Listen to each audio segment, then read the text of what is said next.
Filosofia, prática, experiência, terapia.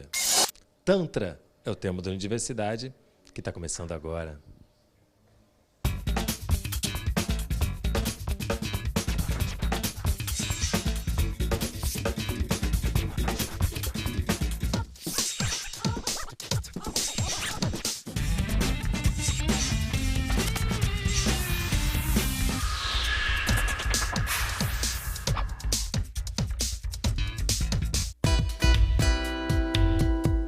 Hoje, no Samazat Terapias Integradas, em Botafogo, no Rio de Janeiro.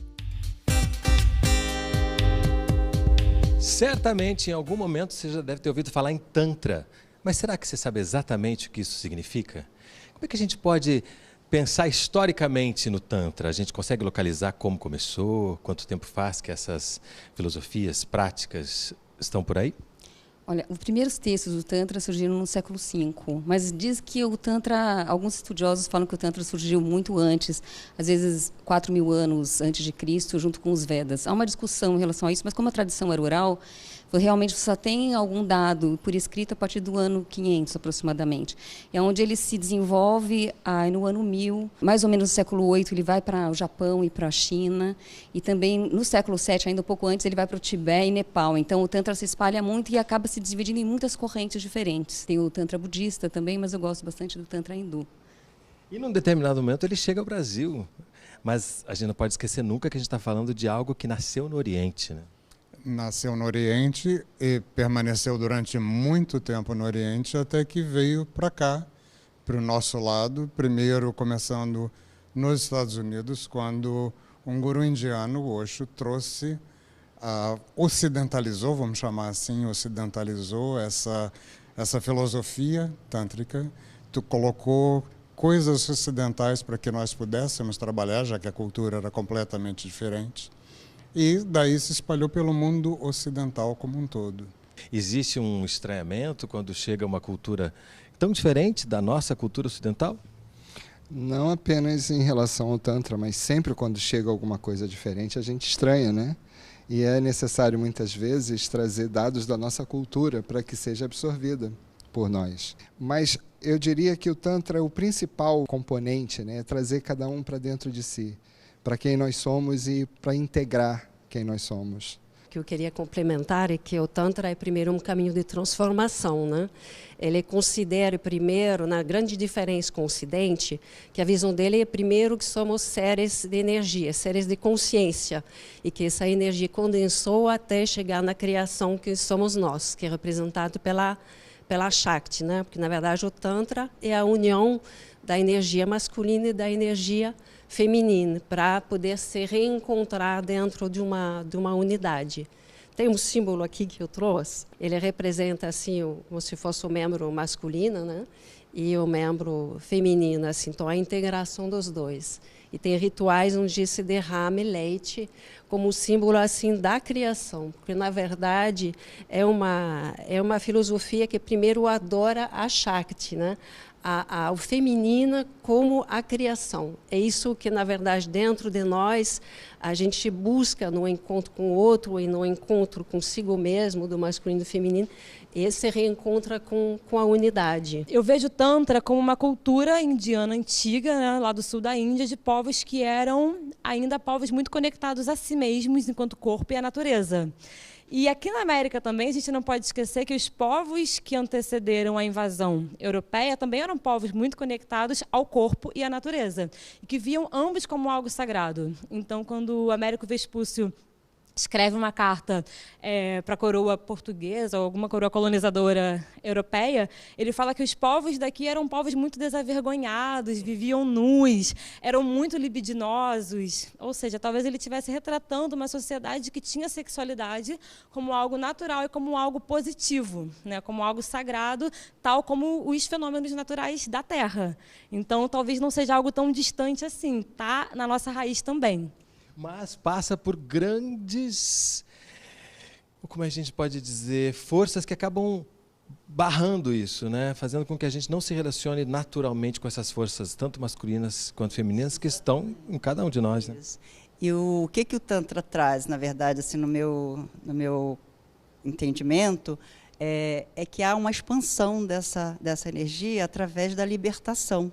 Então, a gente tem uma libertação e a expansão dessas energias, dessas duas energias que se unem, a energia da Shakti e a energia do Shiva, que é a energia masculina e feminina, que estão unidas, têm que estar equilibradas no ser humano. E o corpo tem que ser visto como um sagrado, porque é um divino. Quando nós atendemos uma pessoa numa terapia tântrica, nós veneramos o corpo como um sagrado, observamos sem o julgamento e realmente estamos ali para despertar essa energia das pessoas, mas de uma forma sagrada. Sem o julgamento é tão importante isso, né? Exatamente, sem nenhum julgamento, porque a gente é um ser que está aqui na nossa frente, buscando uma cura, buscando uma conexão com ela mesma. Então, é um caminho para dentro, realmente é você entrar em contato com você mesmo. E ao entrar em contato com você mesmo, você vai entrar em contato com as suas vulnerabilidades, com a sua sombra, e entrar em contato com isso é uma parte importante dessa busca de autoconhecimento, né? Para mim é uma parte fundamental, né? Só quando a gente realmente consegue lidar e olhar nos olhos dessa sombra é que a gente pode, de fato, ver o que se está precisando, né? Fala muito do feminino e masculino, esses opostos. Eu, particularmente, não vejo como opostos, mas essas polaridades que estão dentro uma da outra, né? Tanto que o símbolo do Yin Yang, tratando mais da visão taoísta, né? O Tantra taoísta, traz justamente essa união dentro de um todo. Então, um só existe quando está em correlação com o outro, assim como a nossa sombra e a luz. Não adianta a gente buscar só a luz, a cura luminosa que vai trazer a revelação. Ela não vai acontecer se você não encarar o que realmente está te impedindo de ser pleno, né? De ser saudável e sentir prazer. Nós temos uma tendência a negar, né? Eu não tenho raiva, eu não odeio ninguém. Eu não sinto inveja. Eu não tenho medo, eu não tenho inveja. Então, só no momento que nós podemos olhar que nós somos tudo isso e integrar isso dentro de nós, é que nós vamos buscar as nossas curas pessoais. Enquanto nós negamos, nós não vamos conseguir chegar a lugar nenhum. E se se interessa também individualmente, pode interessar também socialmente? Você veio da área das ciências sociais e se interessou pelo Tantra? Sim, me interessei, porque eu estou fazendo um mestrado em antropologia social e me interessa muito a produção cultural humana de forma geral. E é algo que hoje é muito novo aqui no Brasil, né? Então traz interesse. E dentro da academia é algo que não é muito trabalhado. Vale a pena estudar. E no próximo bloco a gente vai falar um pouco sobre essas vertentes que já foram faladas aqui no início pela Dev e entender que possibilidades o Tantra abre para todos nós. Não sai daí, a gente volta já.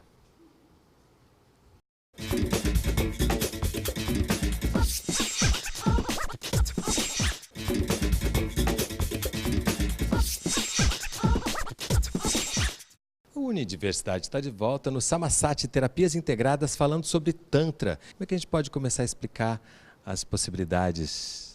É que dentro do Tantra tinha várias escolas, né? E não deixa de ser uma escolha, né? Você escolhe uma escola. Não deixa de ser uma escolha. O Tantra da mão direita, ele diz respeito à integração, né, das energias masculinas e femininas dentro de nós. Ele é até representado por uma divindade, né, que representa esses dois aspectos, né, o Shiva e a Shakti. E as tecnologias que tem dentro disso são para que a gente possa justamente elevar os nossos níveis de consciência e permitir que essas energias se integrem. Então, vai trabalhar o nível energético que vai repercutir diretamente em todo o nosso psíquico e nas diferentes áreas da nossa vida, que seja material, sexual, emocional, afetiva, a expressão e até a espiritualidade. Esse é o Tantra da mão direita. Chama também Dakshina Tantra. Dakshina Tantra. A nossa ferramenta principal é através do yoga, das respirações, das meditações. E, na verdade, é um trabalho de autoconhecimento, de conhecer a si mesmo. Quando a gente fala de mão esquerda, mão direita, são correntes que, no final das contas, buscam a mesma coisa. São caminhos diferentes para se buscar a mesma coisa. E hoje, quando a gente tem muitas escolas, muita gente que mexe com a sexualidade, né? E aí tem gente que acha que o Tantra original nem falava de sexualidade. Por que se mexe com sexualidade hoje, afinal de contas? A grande ferida das pessoas está na sexualidade. E é preciso olhar para isso. É preciso olhar e tirar, né, esses traumas, essas feridas que vão se formando e que impedem cada um de nós de se realizar como pessoa. A da mão esquerda é o que vai integrar através das relações, né? Como ela falou, o masculino e o feminino que tem dentro de nós, mas vai mexer com o masculino e feminino através do outro. O outro é um espelho para mim, né? O outro vai me dizer assim... ele vai me mostrar o que eu sou, as coisas que eu tenho, né? E vai atuar em cima disso em mim. Uma coisa importante do que os dois estão falando é que está falando da própria pessoa, como o Luiz Otávio estava falando do relacionamento com a outra pessoa. O importante é você trabalhar você mesmo, você buscar a você mesmo, que é o que vem na psicologia moderna ocidental, trabalhando isso. Os terapeutas tântricos, eles são só uma forma, são só um meio para que a pessoa, o cliente que está ali, ele se ache e se desenvolva e se procure com as suas próprias energias. É quando você olha para dentro e descobre quem você é, a sua essência. Na verdade, quando a gente consegue entender quem somos nós, a gente consegue entrar nesse espaço, dessa conexão, e a sexualidade vem, aflora, a gente realmente desperta essa energia que está dentro da gente. Vou falar um pouquinho sobre a questão da mão esquerda e da mão direita, porque você tem dois momentos no Tantra, né? Você tem o Tantra clássico, que você vai trabalhar com essas duas correntes, que lá na origem, alguns historiadores vão falar que era o Vama Tantra, que o Dakshina Tantra entra depois, quando entra uma invasão ariana na Índia, e é onde as mulheres são excluídas dos rituais, porque os rituais do Vama Tantra são rituais de sexualidade ritualizada, quer dizer, é uma sexualidade sagrada, uma experiência... diferente do que a gente entende como sexualidade no sentido puramente orgástico, né? Onde você vive a experiência sexual para ali você encontrar com o sagrado, porque é um momento de conexão com o divino, porque a geração da vida se dá aí. É a visão da sexualidade como algo belo e não como algo feio ou que deva ser escondido, né? Então, essa é do Tantra clássico. Com a entrada dos arianos, as mulheres são excluídas dos rituais. E aí você passa a ter o trabalho do Tantra interno, onde os yogis eram homens, né? Praticamente. As mulheres não faziam yoga, né? Classicamente. No passar da história, quando entra o Osho estudou bastante Tantra, ele tem um livro chama o Livro dos Segredos, onde ele descreve as meditações tântricas clássicas, e ele começa a trabalhar com os ocidentais e vê que os ocidentais têm muita questão da repressão sexual pela conta da nossa cultura. Então, que as técnicas clássicas elas eram muito difíceis para os ocidentais fazerem. Então, ele começa a criar algumas técnicas baseadas no Tantra clássico, porque, assim, estudando o Tantra clássico, estudando o Neo-Tantra, que é essa visão pós-Osho, é o Neo-Tantra, dá para ver que ele usa os recursos do clássico para criar as meditações que ele desenvolve. E aí ele também cria 112 meditações do Tantra, e tem um efeito muito grande nos ocidentais, porque é muita liberação. Você trabalha muito os chakras básicos, né, os chakras básicos no Tantra, que é a questão da sexualidade. Então, enquanto que no Tantra clássico você vai trabalhar com a sutilização dessa energia. Então, hoje eu tenho estudado as duas correntes para tentar buscar assim, o que eu consigo na clínica, né, porque eu já estou trabalhando isso de uma forma clínica, usar um recurso e outro para... que para a pessoa ela possa tanto elevar o nível energético do ponto de vista de sobrevivência, nível sexual, empoderamento de si, que são as questões dos chakras, aspecto da personalidade relacionado com cada um dos chakras, para depois sutilizar essa energia. Então, porque se você vai direto para a energia sutil, a psicanálise vai trabalhar basicamente com a energia de fala, né? Vishuddha e Agna. Você fazer a passagem do Vishuddha para o Agna, né? Como eu estudei psicanálise, a psicanálise trabalha nessa dimensão. Só que como ela não ativa a energia de base, leva muito tempo. Você usa a energia sexual, que é a energia de vida, a energia vital, né? Que o Tantra vai trabalhar com a energia vital, o prana, a energia vital. Mas na psicanálise você passa direto para um nível muito sutil, então, demora. Se você começa trabalhando mais o base, isso acontece, é muito rápido o desenvolvimento clínico. Bem interessante o elemento que ela coloca, que parece que a sociedade que desenvolve esse Tantra primitivo, né, originário, é uma sociedade matriarcal ou uma sociedade matricêntrica, né, que não faz necessariamente um julgamento sobre o corpo e a experiência corporal individual e partilhada, porque, como o Luiz Otávio falou, a experiência sexual partilhada ela é, antes de tudo, individual. E aí depois tem um processo de colonização patriarcal, onde essa experiência, essa prática mais livre, mais espontânea, mais natural, ela ela é julgada, ela é colocada de lado, e agora você tem que meditar como um yogi solitário no alto de uma montanha, que é lindo também, a gente também gosta de fazer isso, né? Mas nem por isso precisamos excluir a experiência espontânea da vida. E eu vejo o Tantra como uma manifestação da liberdade da espontaneidade. Então, né, voltando ao que a gente falou aqui, as mulheres, os negros, os indígenas sempre tiveram práticas de êxtase, da espontaneidade, da dança, do canto, da brincadeira, do riso. E isso dentro de um ritual também muito sagrado. E o sexo também como parte disso. Então, no próximo bloco, recursos os vários tantras utilizam para ajudar essas energias ficarem saudáveis, ajudar no autoconhecimento. No próximo bloco, não sai daí, mas antes, se liga nessa dica. A Comuna Metamorfose é a precursora de novas abordagens ligadas à visão original do Tantra, contando com uma rede de terapeutas e espaços credenciados em mais de 100 cidades no Brasil e no mundo. Acesse o site.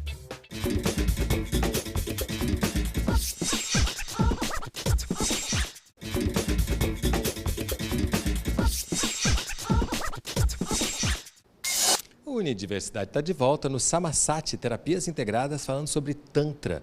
Falando agora um pouco sobre a prática do Tantra, o Tantra como terapêutico. Como é que a gente pode começar a apresentar de uma forma mais prática para as pessoas que estão nos assistindo, como que todas essas filosofias e teorias que a gente falou aqui se dão numa terapia? Pergunta complexa e suculenta. Acho que vai vir muita coisa boa daí, mas o que me vem a princípio é falar do estereótipo, né? Do que é um sexo tântrico, por exemplo, como ele é colocado. Parece que é uma coisa assim extremamente transcendental e tem umas regras e você faz isso e depois aquilo e quase não se move, não goza. E, na verdade, o que eu percebo, talvez das minhas práticas, mas também dos meus estudos, é que o sexo tântrico em si é um sexo conectado, né? É aquele sexo onde você não está só corpo, não está só sentidos, mas está a existência toda, está a comunhão de dois seres.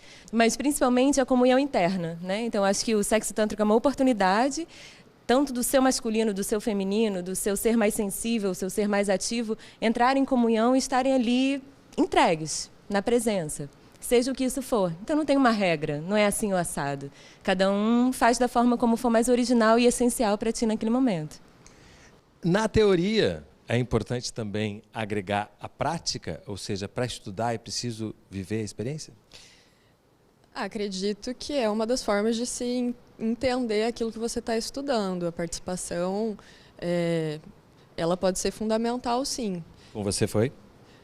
Tem sido, eu tenho participado das meditações, eu procuro ir nos eventos, porque eu acredito que assim eu consigo entender melhor o que se dá, o que é a terapêutica, que aí eu percebo, né, logo no começo, eu acho que eu acabei entrando nesse universo também muito pela visão de que era algo sexual, os orgasmos e tal, e aí você vai vendo que a prática terapêutica do Tantra, ela envolve outras coisas, como outras meditações, respirações e a massagem também, mas não só ela, né? E mesmo dentro desse contexto da massagem, existem inúmeros elementos que vão traçar uma linha entre o que é o sexo convencional, como a gente entende, enfim, e o que é aquilo que está acontecendo, que é uma sessão de terapia, enfim.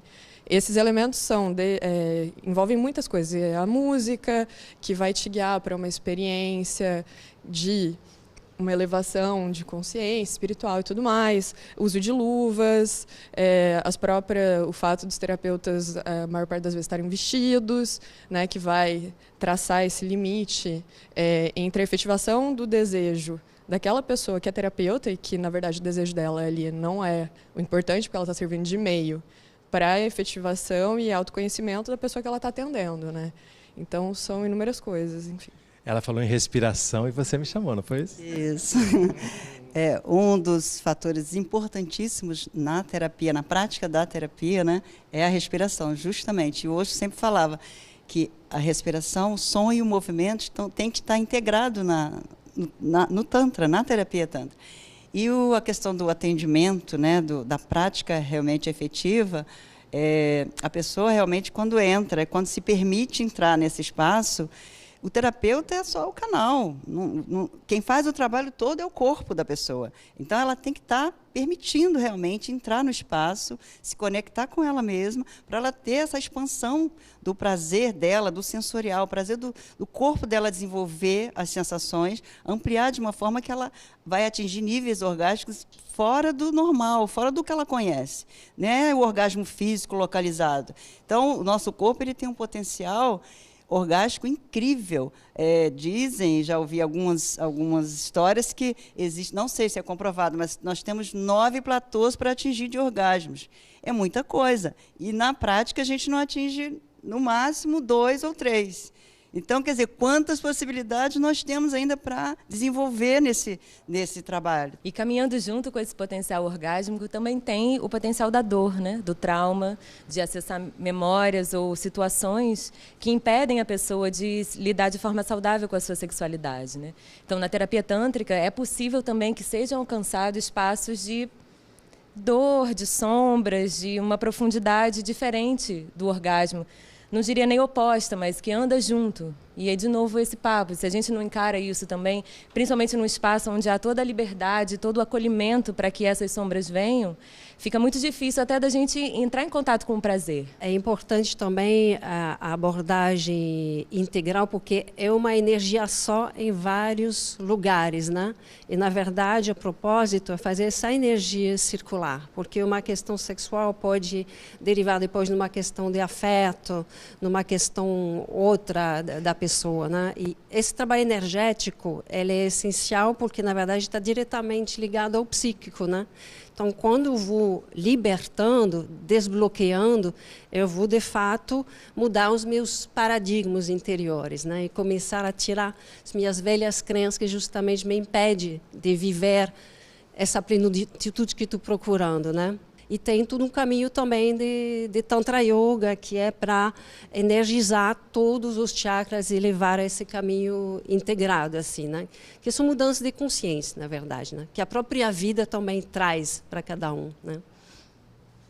O Tantra realmente é uma mudança de consciência, né? De trazer essa sexualidade meio descontrolada, meio ansiosa que a gente vive, né? Meio cheia de perversões, para o coração, né? Para o afeto, para a presença, para você estar ali inteiro, né? O tempo todo. O sexo tântrico é uma meditação, mas a meditação é porque você está ali o tempo todo, não é porque você está lá parado, coisa. Você pode estar parado e pode não estar parado. E você pode estar lá parado e com a cabeça lotada de outras coisas, né? Com certeza, com certeza. Agora, a gente está falando da energia sexual, que é a energia da criação. É a energia mais poderosa que a gente tem, e aquela que foi cerceada ao longo da história, né, pelas religiões, né, pela sociedade como um todo, porque a pessoa que é dona da sua própria sexualidade tem muito poder. Essa pessoa é muito mais criativa, essa pessoa ela fica muito mais inteira e muito mais difícil de ser dominada, de ser controlada, né? Essa liberdade que assusta, né? Essa liberdade assusta. Quando a gente faz a massagem, a gente não dá esse poder, a gente faz com que a pessoa perceba que, por exemplo, que ela tem esse poder. É com ela, eu sou só um facilitador, eu estou ali para ajudá-la a entrar em contato com a energia que é dela. Eu não participo, é ela quem sente, a conexão dela é com ela, eu a toco, mas ela não me toca. Quando ela começa a se conectar comigo, ela volta para o corpo dela, ela volta para dentro dela, porque o foco dela é nas próprias sensações, que é muito poderoso isso. Que lugar, dentro dessa discussão toda, ocupa a palavra cura? A cura, quem busca a cura é quem está ali como cliente. O terapeuta é um facilitador dessa cura. E a cura é a saúde interna, o todo, o inteiro, o seu todo, a sua energia como um todo, as duas partes, masculina e feminina, positivo e negativo, preto, branco, essas coisas estão equilibradas dentro de você. Dentro de quem? Dentro de quem está buscando a sua cura, entre aspas. Essa cura é, entre aspas, mesmo, porque é autocura. E chega ao fim mais um Unidiversidade, um programa do Canal Saúde da Fundação Oswaldo Cruz. Se você quiser entrar em contato conosco, nosso endereço eletrônico é canalsaude.fiocruz.br ou então acesse a nossa página no Facebook. E eu quero agradecer a Cristine, Deve, Natália, José, Thaís, Luiz Otávio, Mariana e Anrita por mais um Unidiversidade que vocês fizeram.